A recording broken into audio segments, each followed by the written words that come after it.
Hello everyone, we continue our series, Are Women Obligated in Davening Musaf? If you recall, last time we said that maybe not from the perspective of the laws of davening. They are obligated in davening even though it's time-bounded, simply because it's rachme, it's asking mercy from God, and women need as much mercy from God as men. But Musaf is totally a fulfillment of Unishalma Parim Svatenu, to verbally say what we should have sacrificed. And since it has no element of rachamim, of mercy, the tzlach, namely the Nod Yehuda in his Perush on Brachot, says that according to Tosfot, since indeed Musaf is totally and utterly only in place of the Korban Musaf of sacrificing the added sacrifices for Shabbos, he asked in Tfilat HaMusafin noheget benashim, for the reason we just said. Shebitfilah chayavunu Rabbanan kevan derachmin hinhu. Our rabbis obligated them in davening because it has that added element of mercy, even though it's time-bounded. Aval tfilat musaf she'einena rachme, but musaf, which has no element of mercy, it's just in place of the sacrifice.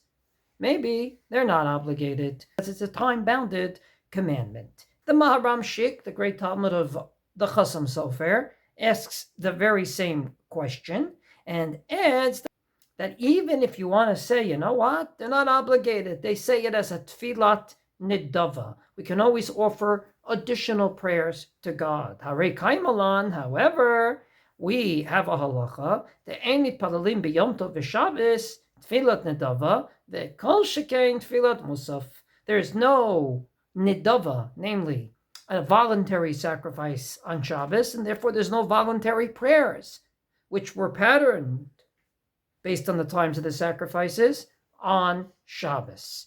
The second line, he says, Kol Shekein Tfilat Musaf, is explained to us by a tshuva called Amudei Or. This was written by one of the great Rabbanim of Lita, Rav Yechiel Heller, from the family Heller, namely the Tosfos Yom Tov, his years 1814 to 1861, and he basically says, Tfilat Musaf eina ba nedava.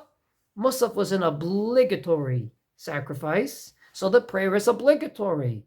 You cannot daven an obligatory prayer as a nidava, as a voluntary one. We have basically four answers. The Beit Yitzchak, Rav Yitzchak Shmelkes, who wrote one of the first tshuvas about electricity, says, actually, Ikar Musaf, he says, Have Tfila derachame v'nashim chayavot. It also has mercy in it. It's not just sacrifice-based. We also say kachenu b'mitzvotecha, etc. It also has that element of mercy, and therefore they're as obligated in Musaf as they are in Shachris. The second point of view is brought by the Shoel Humeshiv, the great Rav Shoel Natanzon, who says the Gemara, posit, the chol de itnehu b'shmira, itnehu b'schira. Everyone that's obligated in the no-nos of Shabbos are obligated in what you're supposed to do on Shabbos. Therefore, women are as obligated in not putting on the lights as they are in making Kiddush. So he basically says, from here we can learn a rule, the Musaf ba b'shvil kedushat hayom, nashim chayavot b'kiddush hayom dvar Torah, the chol ma shenitkan b'shvil kedushat Shabbat mit, pshita shegam hem tzuvim. Basically, anything that our sages enacted in honor of Shabbos, women are as obligated as men. From this perspective, since Musaf is part of the observance of Shabbos, they're obligated. Rabbi Ovadia Yosef doesn't like this point of view. He says, first of all, that's a drasha that we don't do today. If the Gemara said so explicitly, it's one thing. But the Gemara never said that explicitly. It only said that with regard to Kiddush. It didn't say that about the whole gamut of things we do on Shabbos. And furthermore, he says, that would be something that's very much inherently a Shabbostic thing. But Musaf is not just said on Shabbos and on Yom Tov. It's said on Rosh Chodesh, which has no Isurei Malacha. In other words, even if they're obligated in everything that has to do with the sanctity of Shabbos, that would only be things that are unique for Shabbos, not things that we also do on weekdays. Obviously, between the Beit Yitzchak and the Shalom Meshiv, there's a very explicit nafkamina, and that, of course, is the Musaf of Rosh Chodesh. According to the Beit Yitzchak, it's Rachmei. It also has the added mercy in it. They would be obligated in the Musaf of Rosh Chodesh as they are in the Musaf of Shabbos. But according to the Shalom Meshiv, it's because they're obligated in the no-nos of Shabbos, which obligates them in the Musaf. That's only on days where there are no-nos, Isurei Malacha, like Shabbos Yontif. But if there's no Shabbos Yontif, but rather a Rosh Chodesh, they would be exempt. Answer number 3 is probably based on a famous Rosh in Kiddushin. The Rosh says that according to Rabbeinu Tam, Ashkenazic minhag is that women make brachot even on mitzvot aseh shadzman grama, like if they sit in the sukkah, if they shake a lulav, etc. And he bases this on the Gemara that says that if you have a suffix, if you said Kriyat Shema, still the Gemara says Yachzor v'yikra, and the Gemara doesn't say that it's a violation of using God's name in vain. Hilkach, says Rabbeinu Tam, as quoted by the Rosh, Kevan shemitkavnot livracha en kan mishum bal tisa. If your honest to goodness kavana is for the bracha, then it's not a violation of using God's name in vain.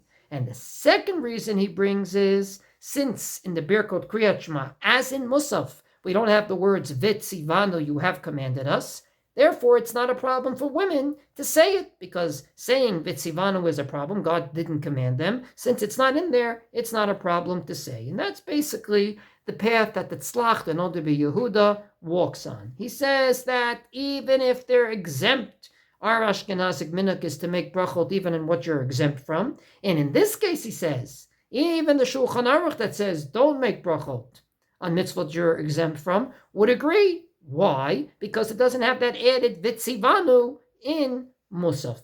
And that's how the Bach understands. He doesn't understand why the Ramah said that women shouldn't make Havdalah, separate lecture, and he says our minhag is to make brachot even on mitzvot you're exempt from, and therefore Havdalah should be no exception to the rule, something the Magen Avraham says is the ikar. However, Rav Ovadia Yosef, the fourth point of view is, women should not daven Musaf, Sheva al Taseh Adif. Because, he says, we paskin like the Shulchan Aruch, they do not make brachot that they're not obligated in. Musaf should be no exception to the rule, and therefore they should not make this bracha.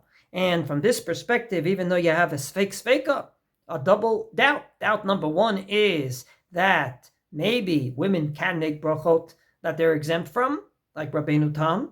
And doubt number 2 is maybe you can make bracha that doesn't have that vitzivanu. At the end of the day, you don't make a bracha even because of a sveka. Therefore, his opinion is women should not make these brachot. And he adds at the end the Magen Avraham. The Magen Avraham explains the Ramah that says women shouldn't make Havdalah in the following way. The Dat Ramah, ומצווה שיש בה עשייה בשעות לעשות ולברך, אבל בדבר שאין בה אלא הברכה אין בשעות. Women can make a bracha on mitzvot that have an actual action to them. There's a bracha and an action. Like, you're about to shake a lulav, you can make the bracha prior. But Havdalah is only a bracha, and there even the Ramah would agree they shouldn't make it. So for these reasons, Rav Ovadia says no. So we have 4 opinions. 3 out of the 4 say they can, but Rav Ovadia says absolutely not. They should be yotze from the chazan, if at all, by hearing his chazarat hashatz and answering Amen.